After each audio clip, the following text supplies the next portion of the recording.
அன்பு நண்பர்களே, அனைவருக்கும் அன்னை சமையல் உமாவின் அன்பான வணக்கங்கள். இன்னைக்கு அன்னை சமையலில் பார்க்க போகிறது அரிசி தேங்காய் பாயாசம். இது ஆடி மாதத்தில் செய்யக்கூடிய ஒரு பாயாசங்க. ரொம்பவே சுலபமானது. அரிசி தேங்காய் மட்டும் இருந்தால் போதும். வீட்டில் இருக்க பொருளை வச்சு செய்யக்கூடியது. 2 டேபிள் ஸ்பூன் பச்சரிசியை நல்லா கழுவிட்டு 15 நிமிஷம் ஊற வச்சு எடுத்து வச்சுருக்கேங்க. கீழே சேர்த்துக்கலாம். நான் பச்சரிசியிலே செஞ்சுருக்கேன். நீங்கள் விருப்பப்பட்டீங்கன்னா வீட்டில் எந்த அரிசி யூஸ் பண்ணுறீங்களோ அதே பண்ணிக்கலாம். 1/2 கப் தேங்காய் துருவல்.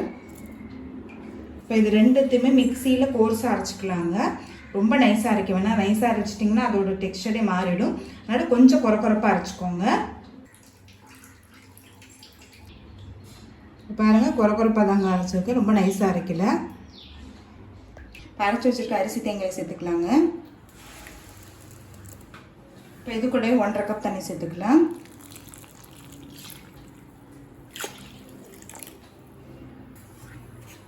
இப்போ அரிசி நல்லா வேகிற வரைக்கும் வெயிட் பண்ணலாங்க.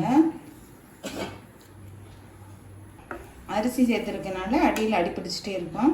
அதனால் அப்பப்போ கிண்டி விட்டுக்கோங்க. அதே நேரத்தில் தாராளமாக தண்ணி சேருங்க. நம்ம பச்சரிசி சேர்த்துட்ருக்கனால வெந்துட்ட பிறகு பார்த்திங்கன்னா நிறைய குவான்டிட்டி வரும். இப்போ அரிசி நல்லா வேகிறது வரைக்கும் வெயிட் பண்ண. இது வெந்துட்டு இருக்கிற நேரத்தில் நம்ம வெல்லம் கரைச்சிக்கலாங்க. இப்போ 1/2 கப் வெல்லத்தை சேர்த்துக்கலாங்க. நான் எந்த கப்பில் தேங்காய் எடுத்தனோ அதே கப்பில் தாங்க யூஸ் பண்ணியிருக்கேன். கொஞ்சம் தண்ணி,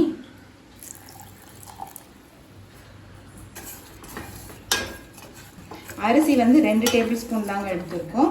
அதனால் அதுக்கேற்ற அளவுக்கு தான் நான் சேர்க்குறேன். இப்போ வெல்லம் நல்லா கரையிற வரைக்கும் வெயிட் பண்ணலாம். இப்போ வெல்லம் நல்லாவே கரைஞ்சிருச்சுங்க. இப்போ இதை வடிகட்டி அரிசி தேங்காயில் சேர்த்துக்கலாம். இப்போ அரிசி சேர்த்துட்டு 2 நிமிஷம் தாங்க இருக்குது. அதுக்குள்ளே பாருங்கள் நல்லா திக்காயிடுச்சு. அரிசி பார்த்திங்கன்னா ரவை கன்சிஸ்டன்சிக்கு அரைச்சிக்கோங்க. ரொம்ப நைஸாக அரைச்சிட்டிங்கன்னா அதோட டெக்ஸ்டர் மாறிடும், மாவு மாதிரி ஆகிடும். இன்னும் ஒரு 2 நிமிஷம் இருந்தால் போதும், நல்லாவே திக்காகிடும். இப்போ அரிசி பாருங்கள் நல்லாவே வெந்துருச்சு. எவ்வளோ திக்காக இருக்குது பாருங்கள். இப்போ வடிகட்டி வச்சுருக்க வெள்ளை கரைசல் இது கூடவே சேர்த்துக்கலாம்.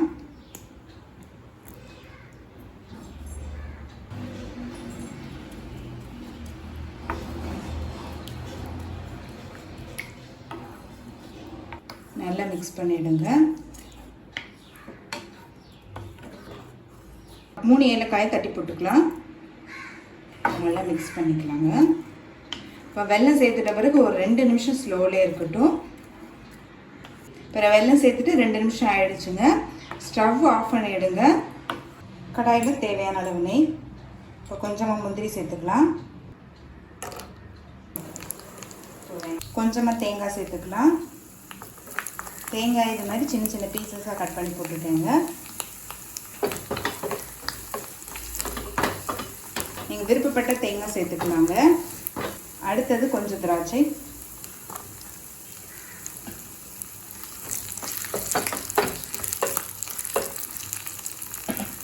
தேங்காய் இது மாதிரி போட்டிங்கன்னா டேஸ்ட் ரொம்பவே நல்லா இருக்கும்.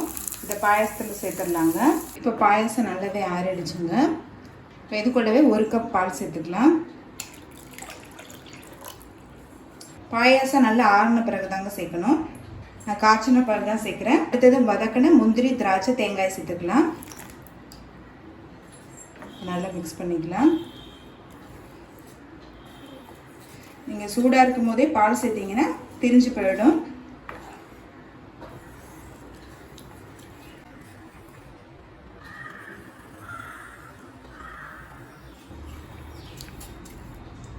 அரிசி தேங்காய் பாயாசம் ரெடி ஆகிடுச்சுங்க. சர்வ் பண்ணிடலாம். இப்போ சுவையான அரிசி தேங்காய் பாயாசம் ரெடி ஆகிடுச்சு. ரெசிபியை ட்ரை பண்ணி பாருங்கள். கண்டிப்பாக உங்களுக்கே பிடிக்கும். ரெசிபி பிடிச்சிருந்ததுன்னா வீடியோவை லைக் பண்ணுங்கள், கமெண்ட் பண்ணுங்கள், ஷேர் பண்ணுங்கள். இது வரைக்கும் அன்னை சமையல் சேனலை சப்ஸ்கிரைப் பண்ணாதவங்க சப்ஸ்கிரைப் பண்ணுங்கள். தேங்க்யூ.